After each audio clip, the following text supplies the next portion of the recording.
Jimmy Kimmel. This man is a fantastic word that I would love to say, but I can't. I can't because YouTube doesn't allow it. But he's that word. Starts with an F, though. Melanie's favorite word. You know it. You love it. Apparently on Twitter, it's been used over 2 million times or something in 2025. Pathetic. We need to get those numbers up. But opinion. This is just an opinion, guys. Jimmy Kimmel blames cancel culture for Trump's rise after becoming its most pious preacher. You know, Jimmy Kimmel, the man of such moral standing, of integrity, and you know, the guy who hosted a man show. You know, you remember the man show where him and Adam Carolla would have girls who were jumping up and down on trampolines who were usually scantily clad, where he's doing blackface as a certain basketball player. You know, the guy was like well into his 20s, so it's not like you could say, "Oh, he's young and stupid." No, he knew full well what he was doing. But this dude who cries like a fucking pansy almost every night, like Donald Trump heard my fake vagina. In a head-spinning moment of self-unawareness, Jimmy Kimmel, longtime late-night host, Democrat fundraiser, and primetime partisan, has blamed the rise of evil orange man bad on cancel culture and liberals who spent years attacking comedians. Yes, seriously.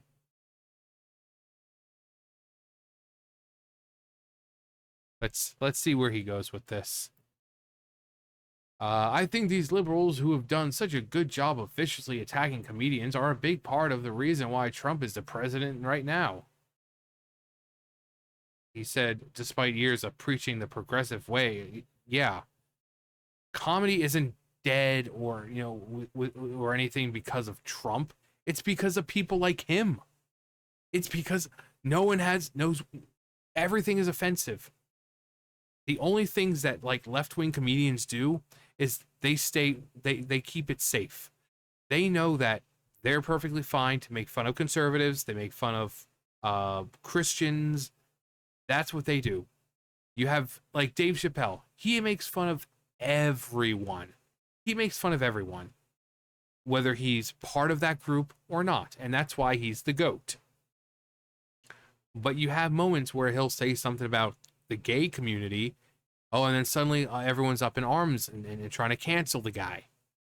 Oh, so it's okay when he bashes every other community, but the moment he mentions anything about the alphabet mafia, then we have a problem. So no, it's not the freaking you know, it's not Trump's fault or anything like that. It's their fault. They're gatekeeping comedy, telling us what's funny, what isn't funny, what we're allowed to say, what we're not allowed to say. Clapping like fucking morons every time someone says, "Oh yeah, I want President Donald Trump dead." And we're like, "Ooh." But the minute Dave Chappelle starts saying like, "Them gay peoples," everyone's like, "Boo! Oh, you need to be canceled, homophobe." So no, it's fucking idiots like this dude. That's why we don't have comedy anymore. Because this dude comes out every fucking night, little like a pansy, and they told a joke, I didn't like it. It was very offensive towards women. Dude, you objectified women on the Man Show. Shut up. Shut up.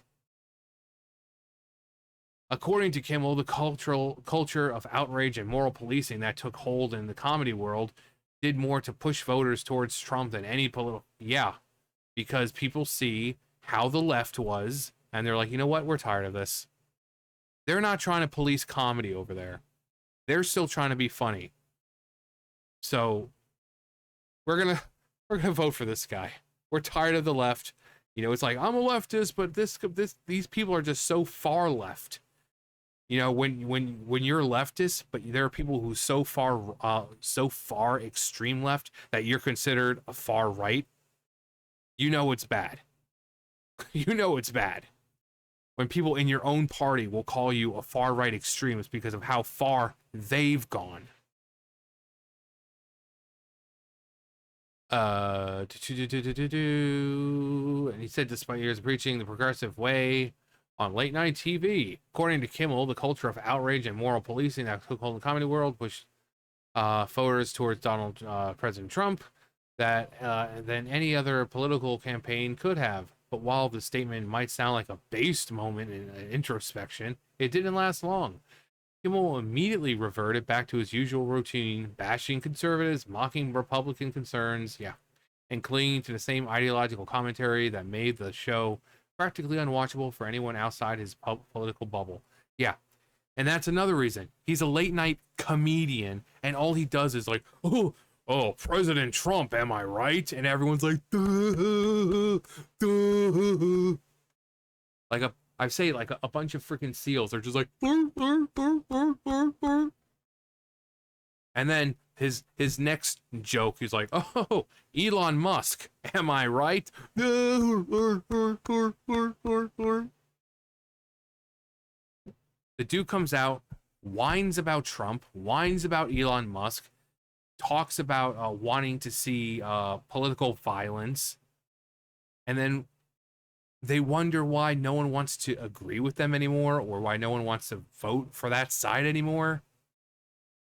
It's not Trump. It's not people on the right. It's people like you, Jimmy.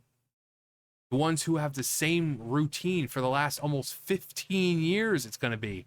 When this man is out of office, you fucking word that I want to say will have been complaining about him for 15 years. Gee, I can't imagine why people are not wanting to vote the same way as you anymore. 15 years. That side will have whined about Trump.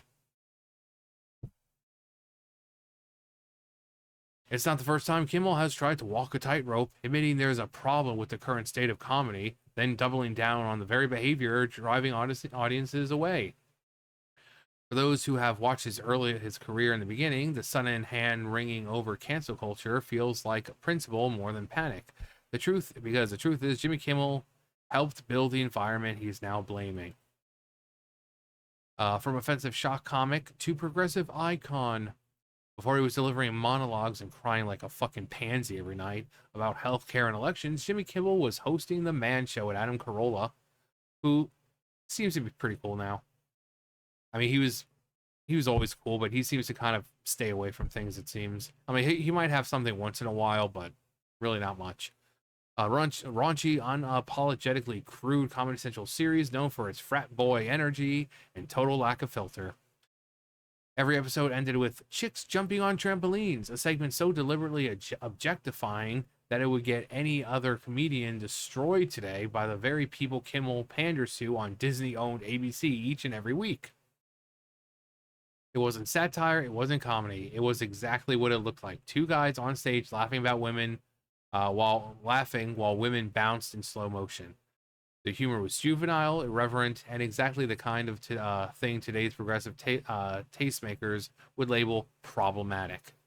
But because he's one of them, it's perfectly fine. When you have someone like him who dresses in blackface, oh, it's perfectly fine. Same thing with that idiot Justin Trudeau. Oh, he did blackface? Oh, it's fine. Because he's on their side. When Howard Stern, when Sherman Hemsley was there, and he was like saying the N-word like 15 freaking times, it's okay, because Howard Stern's one of them.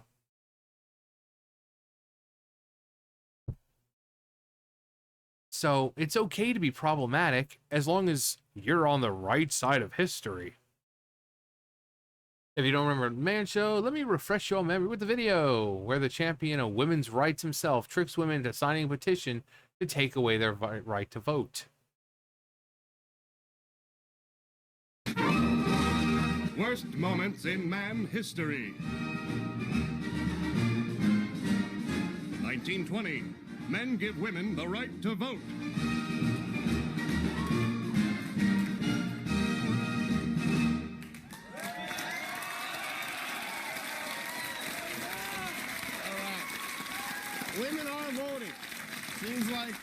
almost every year now, all thanks to the woman's suffrage movement. Led by Elizabeth Cady Stanton and Susan B. Anthony, pioneers in the field of...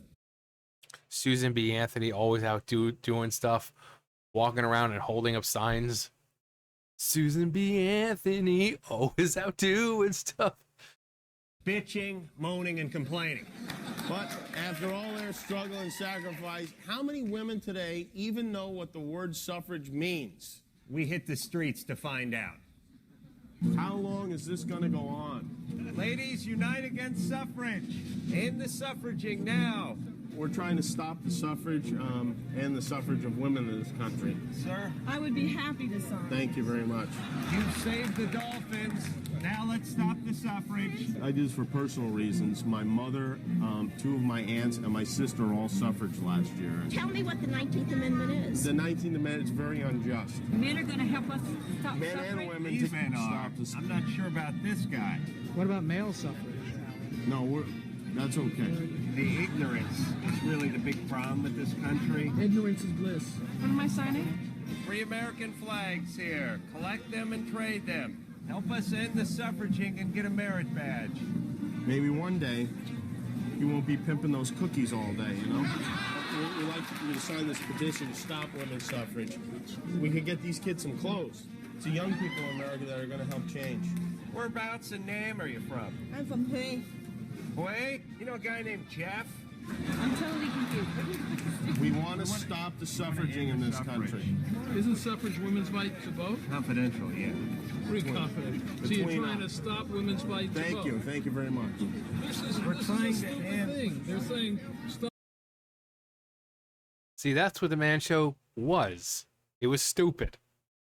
Now this dude, Jimmy Kimmel, likes to come out and parade around like he's some arbiter of justice and moral grandstanding and all that. No, he's a fucking douchebag. He's a freaking douchebag. But the Man Show wasn't an outlier for Kimmel. It was the foundation of his career. He followed that with stints on as a roast comic and guest on edgy cable programs. During those appearances, Kimmel dropped punchlines that make today's comedy censors blush. In one roast, that Chris Benoit. God, can we just Chris Benoit for a fucking second? You guys remember when you heard about that? I was like, toothless aggression? Are you serious? You're serious. Toothless aggression did that. A professional wrestler involved in a troubled double fatality in which he took the lives of his wife and 7-year-old son was way better father than Flava Flav. Flava Flav! Flava of Love. In that very same set, he made jokes about Hurricane Katrina, casually turning real-life devastation into fodder for cheap laughs.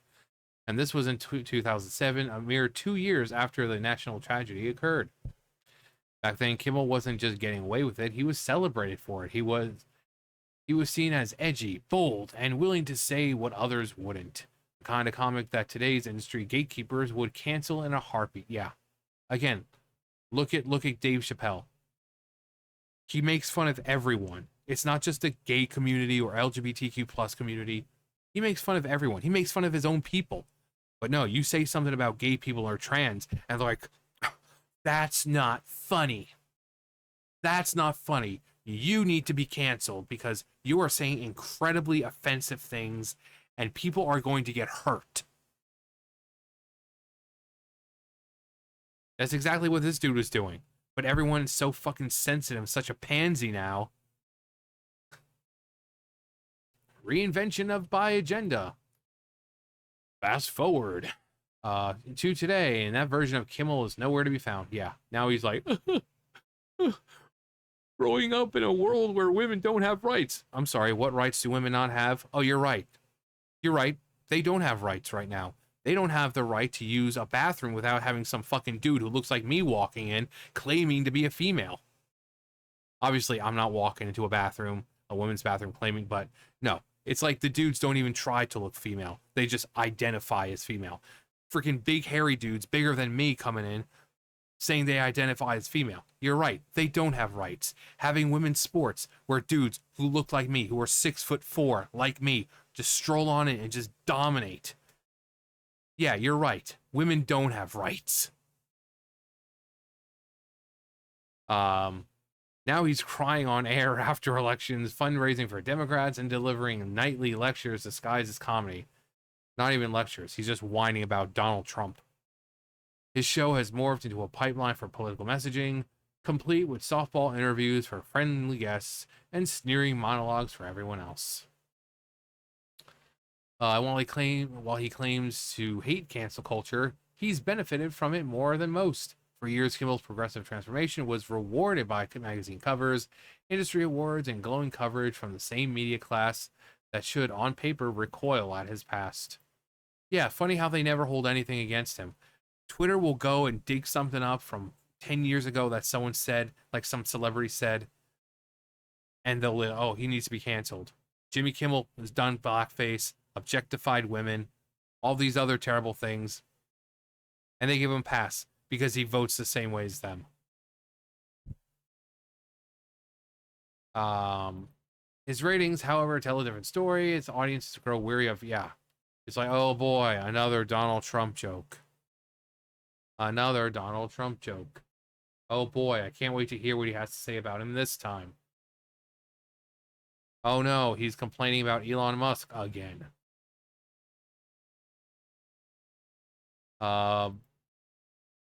Jimmy wants credit for recognizing the damage cancel culture has done, but refuses to take any responsibility for help creating it.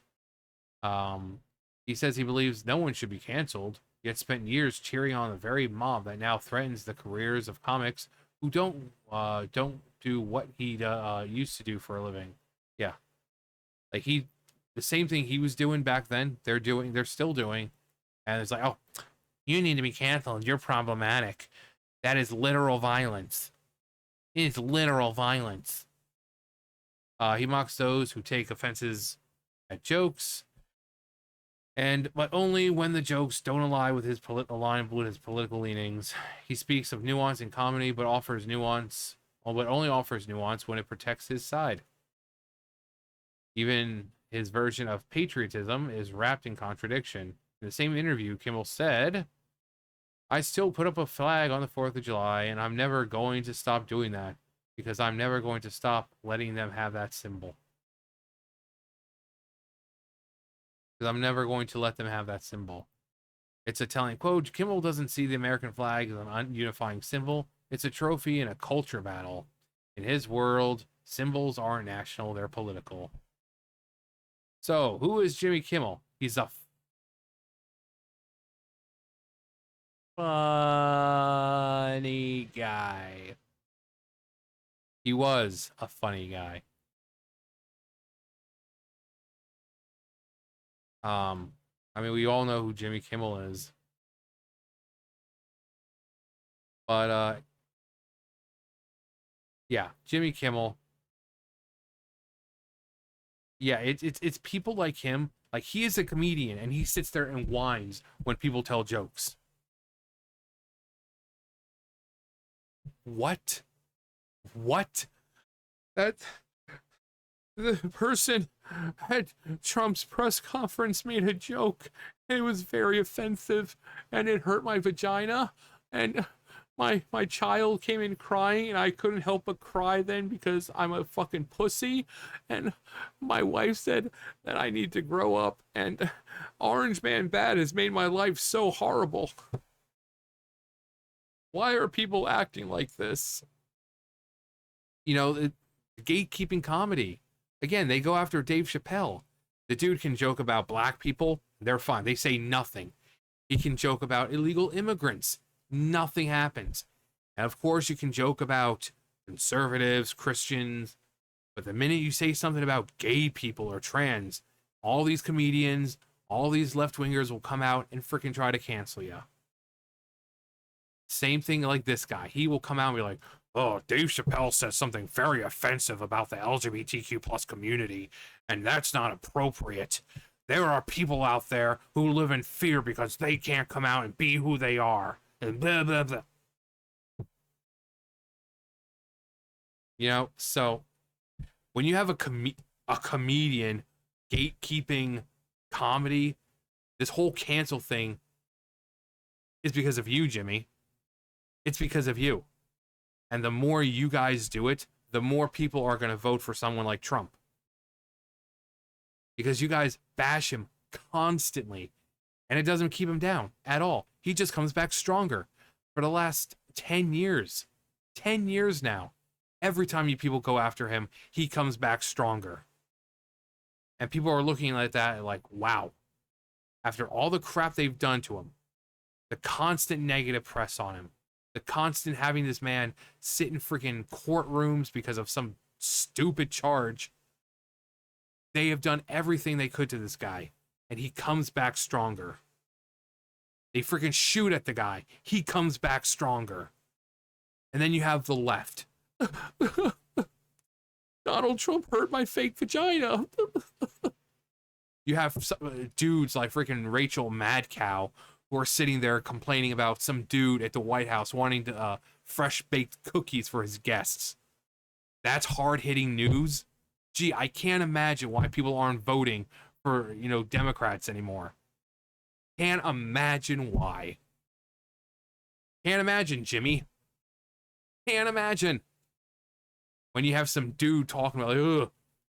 So, White House had guests over recently, and apparently they demanded that the guests were served, get this, fresh-baked cookies. I know. And they demanded, and apparently there were a few batches that were messed up, and they demanded they be thrown out. Because, that's hard-hitting news. Because, when you go over to a home, a guest, person's house, the last, you totally, when you get there, you totally want cookies that have been sitting out for a couple days. What sounds better? Stale cookies that have been sitting out for a week, or freshly baked cookies? You know that smell of freshly baked cookies. That's heaven. And they made like a 5-minute segment about the audacity the man had about wanting freshly baked cookies for his guests. This is the kind of crap that these people do. And then they wonder why no one wants to vote for their side anymore. They look at someone like Joe Biden, can't even form a coherent sentence, has to get really close and do that creepy whisper thing, saying that certain voters are garbage, calling people lying dog-faced pony soldiers. Then you have Kamala.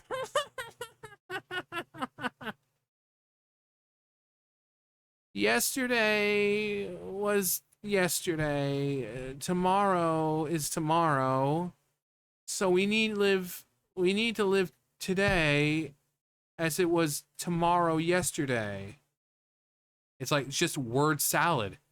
And then she wonders why no one voted for her. Why people just didn't vote at all. It's like, well, they weren't going to vote for Trump, but they certainly were going to vote for her as well. No one likes her. That is why these people are losing. Because of people like Jimmy Kimmel. That just 15 years it's going to be. 15 years it's going to be him whining about Trump. Him, Stephen Colbert. I don't know about Jimmy Fallon. I really don't hear anything about him. Seth Meyers or whatever. All of them. It's just Donald Trump. And while their audience sits there like, oh boy, another Donald Trump joke. Everyone's like, oh boy, another Donald Trump joke. You see with the Emmys or the Grammys or the Golden Globes, they're up there and like, fuck Donald Trump. It's like, oh boy, yet another person at an award show saying fuck Donald Trump. So stunning and brave. So stunning and brave. They're going against the grain here, aren't they?